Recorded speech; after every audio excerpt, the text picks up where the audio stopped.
Hello guys, welcome back to Shivam classes. अब हम अपना टॉपिक शुरू करने जा रहे हैं कि ठोस, द्रव और गैस, इन तीनों के अंदर क्या डिफरेंस होता है, इन तीनों के अंदर अंतर क्या होता है। उससे पहले आपके लिए अनाउंसमेंट है कि अगर आपकी क्लास की आपको नोट्स चाहिए हो, वीडियोस चाहिए हो, या फिर एमसीक्यू टेस्ट चाहिए हो, प्रीवियस ईयर की पेपर चाहिए हो, मॉडल पेपर चाहिए हो, एनसीईआरटी सॉल्यूशन चाहिए हो, सब कुछ फ्री के अंदर अवेलेबल है। हमारी ऐप अभी डाउनलोड कर लीजिए प्ले स्टोर से, शिवम क्लासेस ऐप। तो चलिए अपना टॉपिक शुरू करते हैं कि ठोस, द्रव और गैस के अंदर क्या डिफरेंस होता है, क्या अंतर होता है, यानी कि सॉलिड, लिक्विड एंड गैस के अंदर डिफरेंसेस जो होते हैं वो क्या क्या होते हैं। तो इसके लिए हमने यहाँ पर एक टेबल बना ली। टेबल में हमने क्या किया है, एक तरफ लिख लिया है इसकी कौन से गुण की हम बात कर रहे हैं, फिर ठोस के अंदर वो गुण किस प्रकार से पाया जाता है, द्रव के अंदर किस प्रकार से पाया जाता है और गैस के अंदर किस प्रकार से पाया जाता है। फिर उस गुण की बात करेंगे कि इन तीनों के अंदर किस प्रकार से पाया जाता है। तो इस तरफ हमने यहाँ पे गुण लिख लिया कि हम कौन से गुण की बात करने वाले हैं। फिर हम ठोस के अंदर इस गुण की बात करेंगे, फिर द्रव के अंदर इस गुण की बात करेंगे और गैस के अंदर इस गुण की बात करेंगे। सबसे पहले बात करेंगे आयतन। कौन सा गुण ले रहे हैं? आयतन। आयतन यानी कि वॉल्यूम। तो देखिए ठोस के अंदर जो वॉल्यूम जो है वो क्या होता है, निश्चित होता है, लेकिन गैस के अंदर निश्चित नहीं होता है। आयतन जो है गैस के अंदर निश्चित नहीं होता है, लेकिन द्रव के अंदर निश्चित होता है। तो द्रव और ठोस दोनों के अंदर आयतन निश्चित होता है, लेकिन गैस के अंदर निश्चित नहीं होता है। तो देखिए ठोस के अंदर आयतन निश्चित होता है और द्रव के अंदर भी निश्चित होता है, लेकिन गैस के अंदर जो आयतन होता है वो अनिश्चित होता है। तो यहां से फिर दूसरी बात कर लेते हैं, आगे बात करेंगे इसकी परिभाषा किस प्रकार से दे सकते हैं। आकार, स्वयं का निश्चित आकार होता है। ठोस जितने भी होते हैं, जैसे पेन है, ये ठोस है, इसका एक निश्चित आकार है, ये इसी आकार में रहेगा। लेकिन द्रव का जो आकार है ये चेंज होता रहता है। कैसे? जैसे एक बोतल के अंदर द्रव भरा हुआ है तो इसका आकार हमें कैसा दिखेगा, इस बोतल के समान दिखेगा। लेकिन उसी अगर द्रव को हम एक जग में डाल लेंगे तो उसका आकार हमें कैसा दिखेगा, उस जग के समान दिखेगा। तो इसका जो आकार है वो परिवर्तनशील है, यानी कि चेंज होता रहता है, निश्चित नहीं है। ठोस के अंदर आकार निश्चित है, लेकिन द्रव का जो आकार है वो मर्तबान। मर्तबान क्या होता है? जैसे कांच का बर्तन होता है ना जिसके अंदर अचार डालते हैं, वो वाला के अनुसार, यानी कि उसका जो आकार है वो मर्तबान के अनुसार। मैंने अभी बात की कि बोतल के अंदर डालेंगे तो उसका आकार बोतल के समान हो जाएगा, जग के अंदर डालेंगे तो जग के समान हो जाएगा। लेकिन यहाँ पर गैस के अंदर तो इसका जो आकार है वो निश्चित होता ही नहीं है, बिल्कुल भी होता नहीं। यहाँ पर तो जैसे उसके अकॉर्डिंग तो है, जग के अकॉर्डिंग तो है, यहाँ पर तो बिल्कुल भी अकॉर्डिंग नहीं है। बंद मर्तबान का संपूर्ण स्थान के अनुसार अगर इस कमरे के अंदर गैस है तो पूरे कमरे के अंदर फैल जाएगी। अगर इसी गैस को हम थोड़ा सा संपीड़ित कर देंगे, एक सिलेंडर के अंदर भर जाएगी। तो इसका तो आयतन बिल्कुल भी निश्चित नहीं है। तो इन दो चीजों से हम इसकी परिभाषा दे सकते हैं, किसकी? ठोस, द्रव और गैस की। ऐसा पदार्थ जिसके अंदर आयतन और आकार दोनों निश्चित होते हैं उन्हें हम बोलते हैं ठोस। पदार्थ की वह अवस्था जिसके अंदर आयतन तो निश्चित होता है लेकिन उसका जो आकार है वो निश्चित नहीं होता है, अनिश्चित आकार। पदार्थ की वह अवस्था जिसके अंदर आयतन तो निश्चित होता है लेकिन उसका आकार निश्चित नहीं होता, पदार्थ की उस अवस्था को क्या बोलते हैं? द्रव अवस्था। तीसरी तरफ है गैस अवस्था, जिसके अंदर न तो आकार निश्चित है और न ही उसका आयतन निश्चित है, दोनों ही अनिश्चित है। उसको हम क्या बोलते हैं? गैसीय अवस्था। तो यहां से इन तीनों की परिभाषा हो गई। अब बात करते हैं कि प्रकृति। ठोस की प्रकृति कैसी होती है? थोड़ी कठोर होती है, तरल होती है। किस प्रकार से होती है? तो ठोस जो है वो कठोर होते हैं। कैसे? जैसे ये ठोस है, इसको हम दबाएंगे तो ये कंप्रेस नहीं होते हैं, यानी कि सिकुड़ते नहीं है।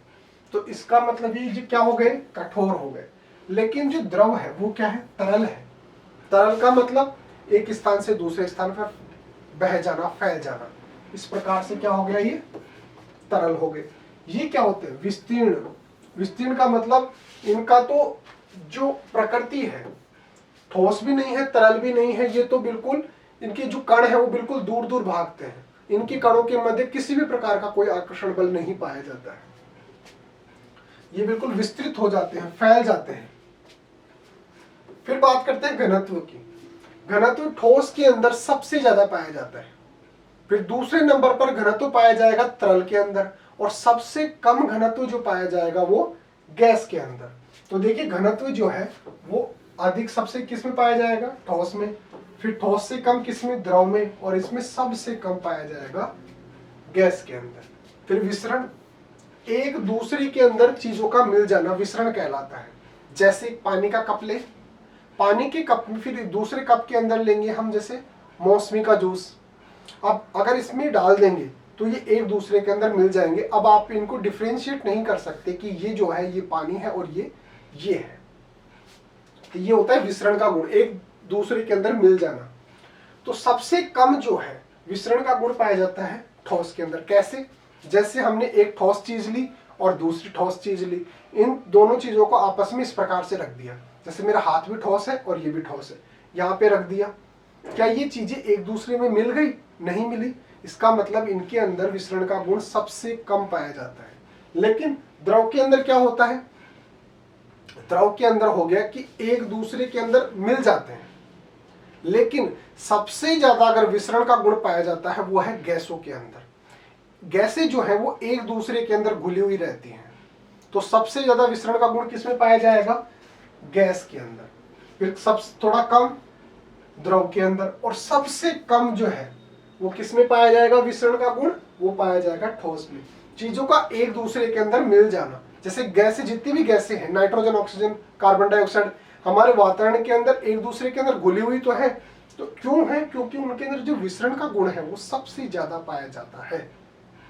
दूसरे स्थान पर कौन आते हैं, द्रव आते हैं। और सबसे कम विसरण का गुण किसमें पाया जाता है, ठोस के अंदर पाया जाता है। दाब का प्रभाव, दाब का प्रभाव का मतलब अगर आप चीजों को दबाएंगे तो उन पर क्या प्रभाव पड़ेगा। तो अगर ठोस है तो उस पर सबसे कम प्रभाव पड़ेगा। अगर जैसे ये है, ठोस है, अगर मैं इसको दबा रहा हूं तो इस पर कोई प्रभाव नहीं पड़ रहा है। लेकिन द्रव पर थोड़ा बहुत प्रभाव पड़ सकता है, पड़ेगा। लेकिन गैस पर सबसे ज्यादा प्रभाव पड़ेगा। जैसे सिलेंडर के अंदर जो गैस होती है उनको उसको कंप्रेस करके, संपीड़ित करके फिर डाला जाता है। उसके अंदर अगर उसको खुला छोड़ दिया जाए तो वो बहुत ही बड़े आकार के अंदर फैल सकती है। लेकिन चूंकि उसको संपीड़ित किया गया है, यानी कि उसको आप बिल्कुल दबाकर फिर डाला गया है, तो वो बहुत ही कम स्थान के अंदर आ गई। क्यों? क्योंकि उसके अंदर संपीड़ितता का गुण सबसे ज्यादा पाया जाता है। गैसों को बहुत अधिक दबाया जा सकता है, ठोसों की अपेक्षा अधिक दबाया जा सकता है, लेकिन गैस की अपेक्षा कम दबाया जा सकता है। इसको कम या फिर दबाया ही नहीं जा सकता। बिल्कुल ठोस चीज है तो उसको दबाया ही नहीं जा सकता, या फिर बहुत ही कम दबाया जा सकता है। तो संपीड़ित कम होते हैं, संपीड़ित थोड़े ज्यादा होते हैं, सबसे अधिक संपीड़ित हो सकते हैं। फिर है ऊष्मा का प्रभाव। अगर चीजों को गर्म करें तो ठोस पर क्या प्रभाव पड़ेगा, द्रव पर क्या प्रभाव पड़ेगा और गैस पर क्या प्रभाव पड़ेगा, वो देख लेते हैं। गर्म होने पर फैलते हैं। ठोस के अंदर फैलने का गुण पाया जाता है अगर उनको गर्म किया जाता है। उसके जो कण है उनके मध्य जो आकर्षण बल है वो उसको तोड़ने लग जाता है। जो ऊष्मा प्राप्त हो जाती है उसको, तो वो जो ऊष्मा है वो उन कणों के मध्य गतिज ऊर्जा के रूप में काम करने लग जाती है, जिससे जो कण है वो एक दूसरे से दूर जाने का प्रयास करने लग जाते हैं। तो क्यों? इसकी वजह से क्या होता है, वो फैल जाते हैं। तो गर्म होने पर इसके जो कण है फैल जाते हैं। इसका मतलब जो ठोस है वो फैलने लगता है। जो तरल है, जो द्रव है, वो गर्म होने पर उबलने लगता है। और जो गैस है गर्म करने पर अधिक प्रभावशाली हो जाती है तथा तेजी से फैलने लग जाती है। गैस को अगर गर्म करेंगे तो ये तेजी के साथ फैलने लग जाएंगे। क्यों? क्योंकि इसके जो कण है उसके अंदर गतिज ऊर्जा आ जाती है, जिसकी वजह से और भी तेजी से और भी दूर तक फैल जाते हैं। फिर है रिक्त स्थान। जो ठोस होते हैं उसके जो कण होते हैं वो पास पास में होते हैं। कैसे, अभी समझा देते हैं आपको।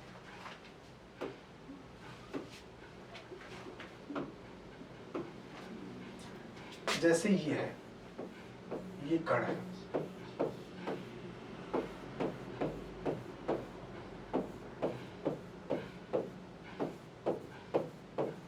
सबसे पहले तो आकर्षण बल की बात करते हैं कि ठोस के अंदर जो कण पाए जाते हैं उनके मध्य आकर्षण बल पाया जाता है। आकर्षण बल का मतलब ये जो कण है ये एक दूसरे को आकर्षित करते हैं इस प्रकार से। अब ये इसको आकर्षित कर रहा है तो ये वाला जो कण है ये इसके पास में आ जाता है, ये इसको आकर्षित कर रहा है तो ये वाला कण इसकी, ये वाला कण इसकी। तो इस प्रकार से इसका जो अरेंजमेंट होता है ठोस के अंदर वो बिल्कुल इस प्रकार से होता है, बिल्कुल एक दूसरे से सटे हुए। इनके मध्य रिक्त स्थान बिल्कुल भी नहीं होता है या बहुत ही कम पाया जाता है। इस प्रकार से होते हैं ठोस। तो इनके मध्य रिक्त स्थान क्या होते हैं?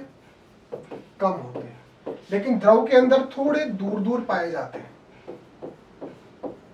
तो इसके अंदर रिक्त स्थान थोड़े ज्यादा होते हैं, ठोस की तुलना में थोड़े ज्यादा होते हैं। लेकिन गैस के अंदर जो है वो बिल्कुल फैले हुए रहते हैं कण। इसके अंदर क्या होता है? रिक्त स्थान सबसे ज्यादा होते हैं। तो रिक्त स्थान सबसे ज्यादा किसमें होते हैं? गैस के अंदर, उससे कम तरल के अंदर या द्रव के अंदर, और सबसे कम रिक्त स्थान किसमें पाया जाता है? वो पाया जाता है ठोस के अंदर।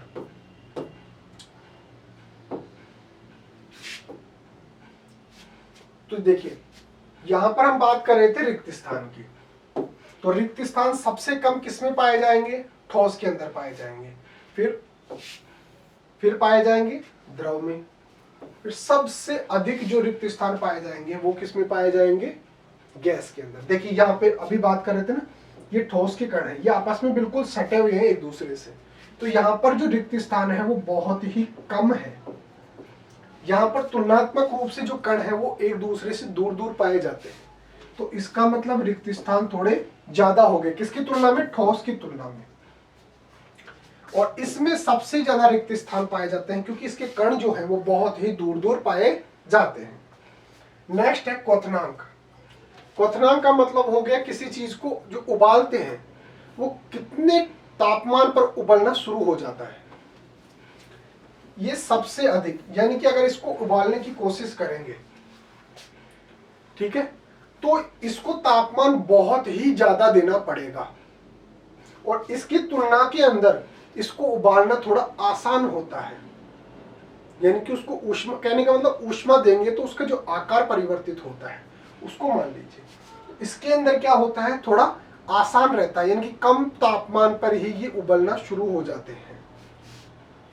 और इनको तो थोड़ा सा भी तापमान दे देंगे, थोड़ी सी भी ऊष्मा दे देंगे तो इनके जो कण है वो उबलना शुरू हो जाते हैं, या फिर इनके आकार में परिवर्तन शुरू हो जाता है।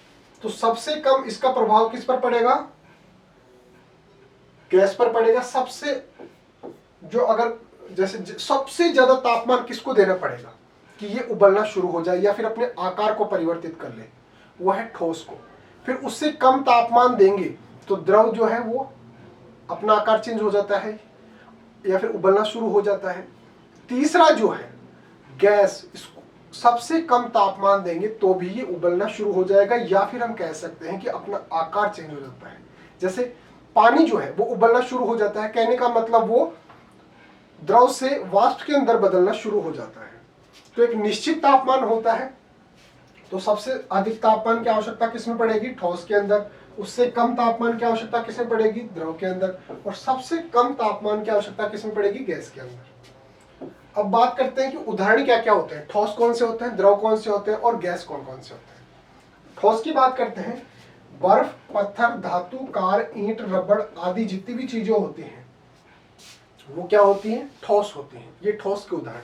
फिर द्रव की बात करते हैं, जल, दूध, शहद, तेल, घी, जूस, ये सब चीजें क्या होती हैं? द्रव। जितने भी उदाहरण है द्रव के हैं। फिर है वायु। वायु में सब कुछ आ जाता है, ऑक्सीजन, नाइट्रोजन, कार्बन डाइऑक्साइड, जितनी भी जो गैसें हैं वो सब कुछ आ जाता है। Oxygen, LPG.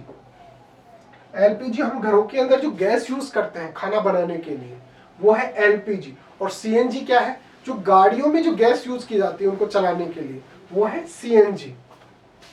तो ये दोनों ही कौन सी अवस्था के अंदर होती हैं? गैसीय अवस्था के अंदर होती हैं। फिर बात करते हैं मानव शरीर में भी पदार्थ की तीनों अवस्थाओं को देखा जा सकता है।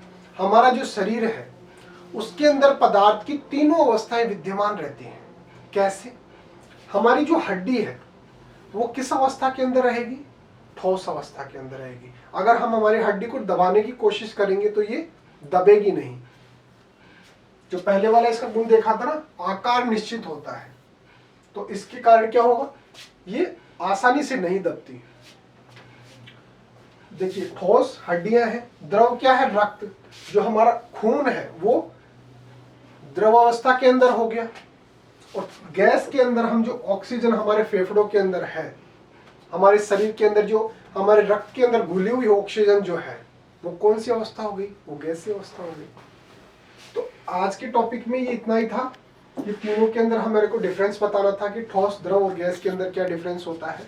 फिर भी आपके मन में कोई क्वेरी रह जाती है तो आप कमेंट करके पूछ सकते हैं, और शिवम क्लासेज ऐप डाउनलोड कर लेना, फ्री के अंदर सब कुछ अवेलेबल है। Okay guys, thank you so much.